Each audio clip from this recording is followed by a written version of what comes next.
This lesson is going to be about the properties of matter. These notes need to go on page 33 in your notebook. You're going to set up Cornell style. Make sure you have the title on the page and the date in the top right-hand corner.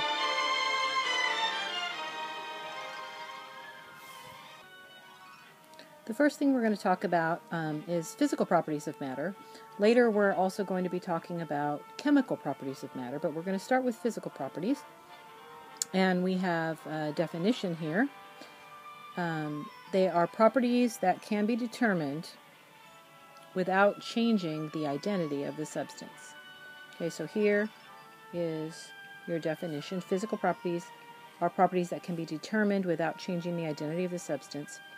And all matter, no matter what matter it is, has physical properties.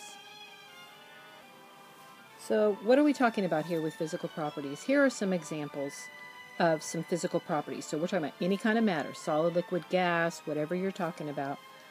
All matter has some physical properties, and here are some that we could talk about. First is electrical conductivity. That is the ability to carry electricity. Some substances are good electrical conductors and some are poor conductors. For instance, copper is a good electrical conductor, so it is used in wiring. That would be something that we would use that property for. Another is heat conductivity. That's the ability to transfer energy as heat.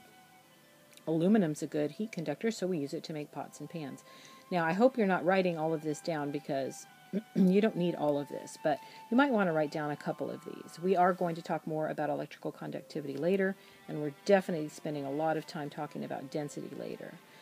Density is a property of matter that will tell you if something would float or would sink, and it has to do with how tightly packed the particles are in a substance. But we could also talk about melting point, boiling point, and then something called malleability, which is how easily something can be hammered into sheets.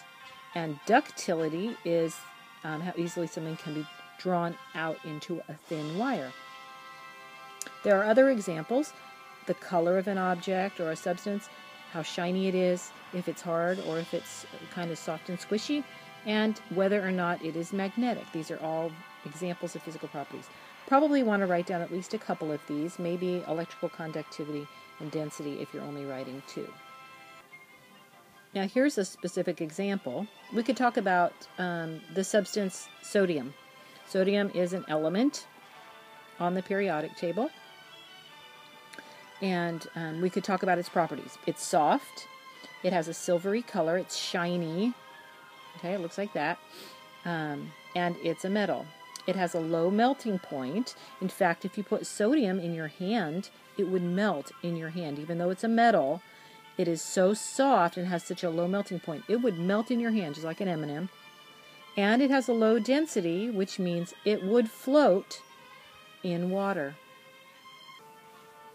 Now, something I want you to understand is that some physical properties of matter are dependent on how much of that matter you have.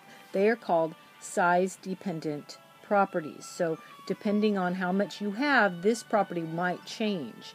For example, the mass. Mass is a physical property of matter, but obviously if you have more of a substance, its mass will change. Remember, mass is determined using a balance, and we equate it to weight, although they're not the same thing. We'll talk about that later.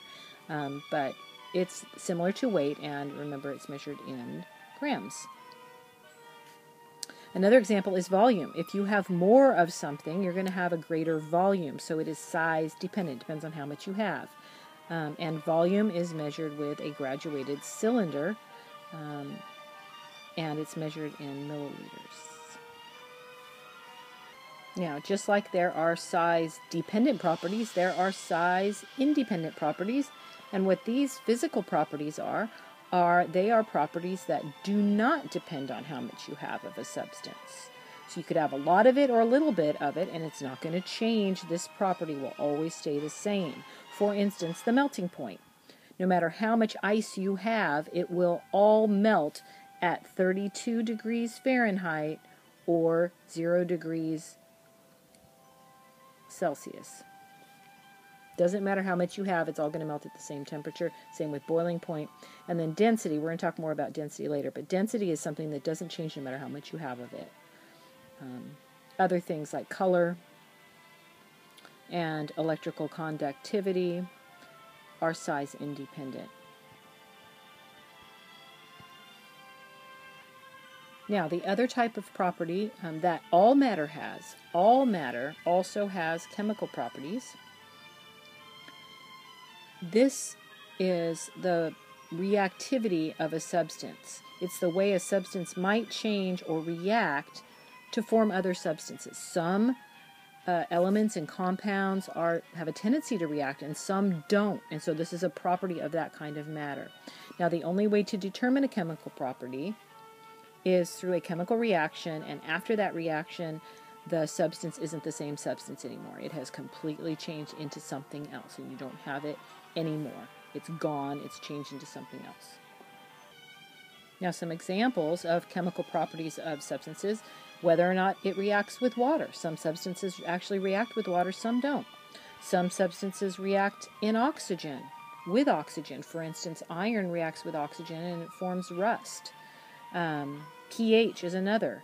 When you measure the pH of a substance, we've talked about that before, but the pH of a substance has to do with its reactivity, and so it's a chemical property. And finally, flammability. Not everything burns.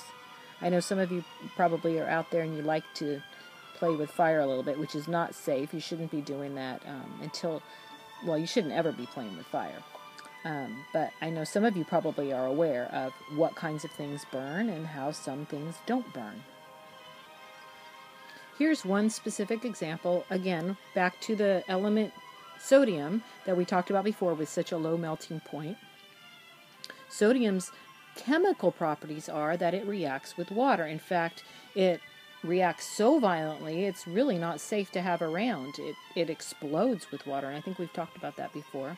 But in order to find out that sodium reacts that way, you actually have to combine sodium with water and see what happens. Once you've done that, you don't have sodium left anymore. It's completely reacted and the sodium is gone. Similar to the demonstration I did with the magnesium and the acid. I put the magnesium metal in the acid, and when I did that, it reacted. That's a chemical property of the magnesium and a chemical property of the acid that I used. But also, when it was all said and done, the magnesium was gone. Once you observe a chemical property, you no longer have that substance anymore. All right, that's all I have for the notes for page 33. I hope that you enjoyed my musical selection. And I'm going to see you on Tuesday. Hopefully you got this listened to and your notes written by then. And I hope you have a great weekend. And we'll see you later. Made with Vodcast Pro.